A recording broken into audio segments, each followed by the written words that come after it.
رسول اللہ نے فرمایا وہ وقت قریب ہے جب مسلمان کا سب سے عمدہ مال اس کی بکریاں ہوں گی، جن کے پیچھے وہ پہاڑوں کی چوٹیوں اور برساتی وادیوں میں اپنے دین کو بچانے کے لیے بھاگ جائے گا۔ رسول اللہ لوگوں کو کسی کام کا حکم دیتے تو وہ ایسا ہی کام ہوتا جس کے کرنے کی لوگوں میں طاقت ہوتی۔ اس پر صحابہ رضی اللہ عنہم نے عرض کیا کہ آ رسول اللہ، ہم لوگ تو اب جیسے نہیں ہیں، اب تو معصوم ہیں، اور اب کی اللہ پاک نے اگلی پچھلی سب لغزشیں معاف فرما دی ہیں، اس لیے ہمیں اپنے سے کچھ زیادہ عبادت کرنے کا حکم فرمائی۔ یہ سن کر اب ناراض ہوئے، حتیٰ کہ خفگی اب کے چہرہ مبارک سے ظاہر ہونے لگی۔ پھر فرمایا کہ بے شک میں تم سب سے زیادہ اللہ سے ڈرتا ہوں اور تم سب سے زیادہ اسے جانتا ہوں، پس تم مجھ سے بڑھ کر عبادت نہیں کر سکتے۔ آپ نے فرمایا جس شخص میں یہ تین باتیں ہوں گی وہ ایمان کا مزہ پالے گا۔ ایک یہ کہ وہ شخص جسے اللہ اور اس کا رسول ان کے ماسوا سے زیادہ عزیز ہوں، اور دوسرے یہ کہ جو کسی بندے سے محض اللہ ہی کے لیے محبت کرے، اور تیسری بات یہ کہ جسے اللہ نے کفر سے نجات دی ہو، پھر دوبارہ کفر اختیار کرنے کو وہ ایسا برا سمجھے جیسا آگ میں گر جانے کو برا جانتا ہے۔ آپ نے فرمایا جب جنتی جنت میں اور دوزخی دوزخ میں داخل ہو جائیں گے، اللہ پاک فرمائے گا جس کے دل میں رائی کے دانے کے برابر بھی ایمان ہو اس کو بھی دوزخ سے نکال لو۔ تب ایسے لوگ دوزخ سے نکال لیے جائیں گے اور وہ جل کر کوئلے کی طرح سیاہ ہو چکے ہوں گے،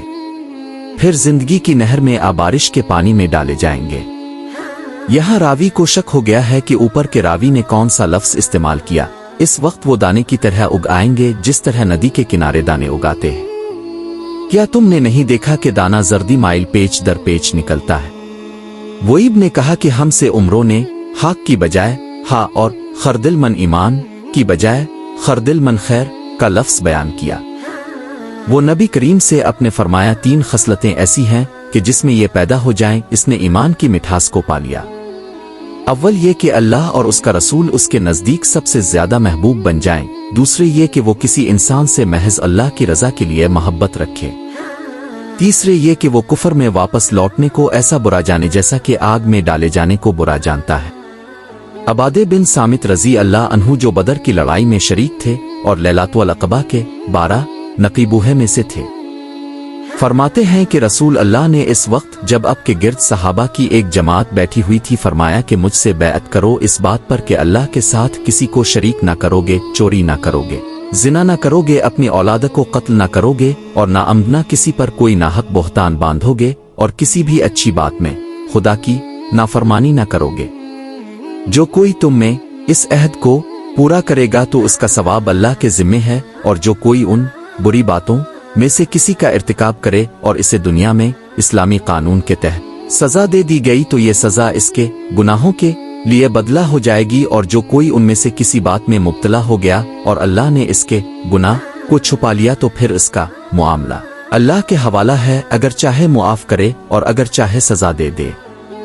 عبادے کہتے ہیں کہ پھر ہم سب نے ان سب باتوں پر اب سے بیعت کر لی۔ آپ نے فرمایا مسلمان وہ ہے جس کی زبان اور ہاتھ سے مسلمان بچے رہیں، اور مہاجر وہ ہے جو ان کاموں کو چھوڑ دے جن سے اللہ نے منع فرمایا۔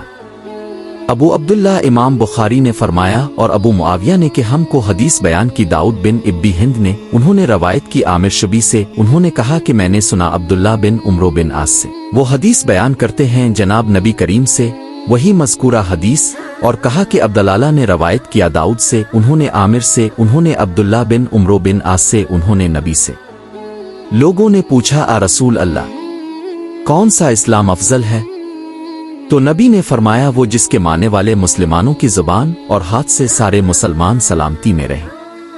ایک دن ایک آدمی نے حضرت سے پوچھا کہ کون سا اسلام بہتر ہے؟ فرمایا یہ کہ تم کھانا کھلاؤ اور جس کو پہچانو اس کو بھی اور جس کو نہ پہچانو اس کو بھی، الغرض سب کو سلام کرو۔ حضرت نے فرمایا تم میں سے کوئی شخص ایماندار نہ ہوگا جب تک اپنے بھائی کے لیے وہ نہ چاہے جو اپنے نفس کے لیے چاہتا ہے۔ بے شک رسول کریم نے فرمایا قسم ہے اس ذات کی جس کے ہاتھ میں میری جان ہے، تم میں سے کوئی بھی ایماندار نہ ہوگا جب تک میں اس کے والد اور اولاد سے بھی زیادہ اس کا محبوب نہ بن جاؤں۔ حضرت نے فرمایا تم میں سے کوئی شخص ایماندار نہ ہوگا جب تک اس کے والد اور اس کی اولادہ اور تمام لوگوں سے زیادہ اس کے دل میں میری محبت نہ ہو جائے۔ اور اللہ پاک کے اس فرمان کی تشریح نے کی یہی نہیں ہے کہ تم نماز میں